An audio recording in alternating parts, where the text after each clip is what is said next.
NFPA 5000 states that the entire interior of a building containing hazardous areas must be classified as a hazardous location. However, NFPA 70, which is the National Electrical Code, provides certain exceptions to this rule for specific equipment and installations. Focusing on ventilation fans located on the roof, NFPA 70 Article 501.10 states that ventilation fans located on the roof of a Class 1, Division 1 building are not required to be classified as hazardous if they meet certain conditions. Firstly, the fans are located at least 20 feet above the floor of a hazardous area.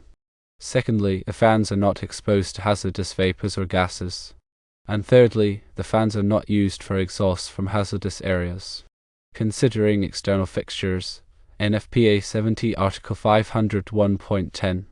These states that luminaires or other electrical equipment attached to the exterior of a Class 1, Division 1 building are not required to be classified as hazardous if they meet specific conditions.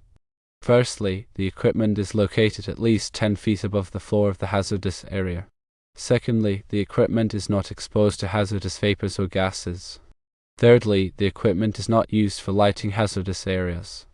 Given this information, ventilation fan motors and external fixtures on the roof of a warehouse are most likely exempt from the hazardous location classification if they meet the conditions specified in NFPA 70.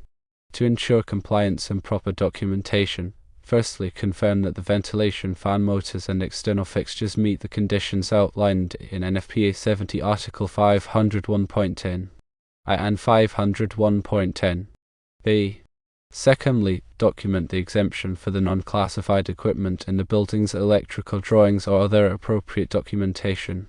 Thirdly, ensure that all other electrical installations in the hazardous area, including the doors and sensors, are classified and installed according to NFPA 5000 and NFPA 70.